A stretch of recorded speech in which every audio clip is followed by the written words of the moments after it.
World's Greatest Beers is a new book from Camera. Written by 8 renowned beer experts and authors, it's a collection of the stories and flavours behind the 250 best beers ever made. Jeez, mate, I'll see you there. As authoritative as it is entertaining, this book will take you on adventures from Pilsen to Portland, and along the way gives you strong opinions, and I'll fight anyone who says that I was wrong. Controversial choices, because I think a lot of people wouldn't necessarily regard it as beer. Big decisions, God, that's hard. They're basically like children at this point. And incredible insights. So the most amazing things are going on. You can get your copy from the Camera Bookshop or any good book retailer today. But if you still need some convincing, here are the thoughts of some of the illustrious contributors. What makes a beer worthy of being called one of the greatest? Well, if we read the labels, it's the finest hops and the choicest barley. If you want to make a really great beer, then you use the finest malting barley, the finest hops, and you ferment it slowly and you produce something sublime. But I think it's more than that. I think a great beer is one of those beers where the person who created it could give the exact recipe to someone else and they wouldn't be able to replicate it.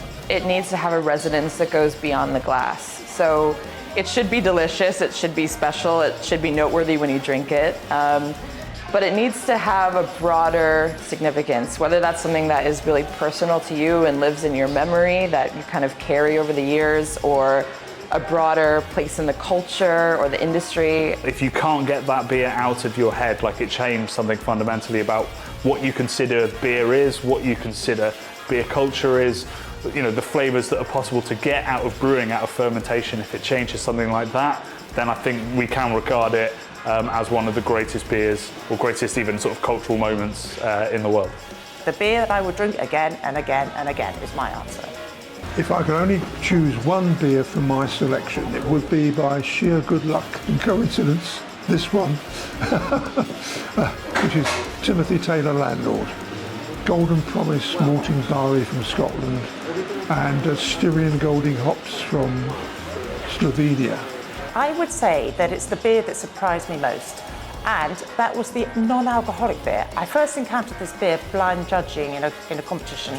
It must have been 2020 because it was a lockdown blind judging at home, and it completely blew me away. I'd never tasted anything like it. It was just like a full-flavoured, full-strength IPA, but no alcohol. It's from Athletic Brewing Company. It's called Free Wave, and it was absolutely staggering. That one surprised me more than anything else that I chose in the book.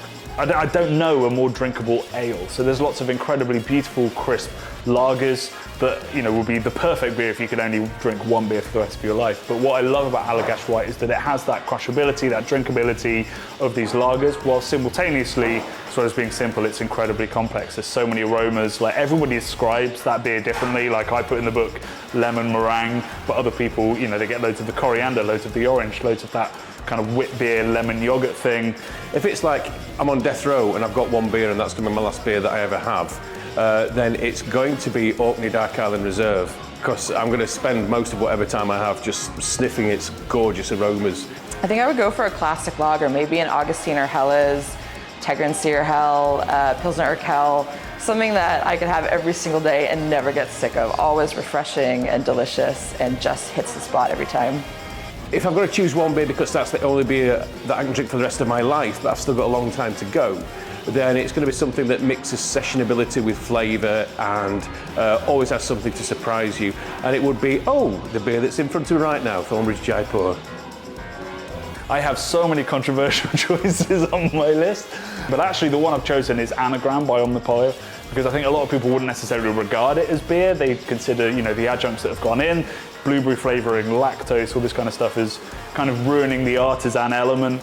It's just the most incredible sensory experience to drink that, to have all of those incredible chocolatey flavours, all of those incredible caramel flavours, all the dates and the raisins, all stuff you get from a great imperial stout, but on top of that, just a bucket load of blueberry and sweetness. It is absolute dessert in a glass, and if that doesn't make it beer, I don't want to know what beer is. I think people are going to have less respect for me because I chose Asahi Super Dry. because how on earth can you put an evil old macro lager into a book about the greatest beers in the world? I don't know if Camera have ever done that before, but it stands its ground. I went to the brewery in Japan. It's brewed to an incredibly high standard, and it's one of those beers that in context makes perfect sense. If you're under the little cafes under the arches of Ginza Station in central Tokyo, Asahi Super Dry is the only beer you want to drink, with all the lovely barbecue chicken, that's teriyaki chicken and karaage that's coming off the grill. I think people should buy this book because there are a lot of kind of top beer roundup books out there, but I don't think any of them have this kind of personality and perspective. We're different genders, we're different ages, we've had different experiences, we're from different countries, and so while there was a good bit of overlap in our selection, there's a lot of difference as well. Most of the beers that we all chose, only one person chose them. So it's a really nice cross-section of beers, I think. And if you want to spend, as some people do, spend your lifetime trying to tick all the beers off that are in the book, then I think you'd have some pretty special adventures on the way. World's Greatest Beers is available from Camera Books now.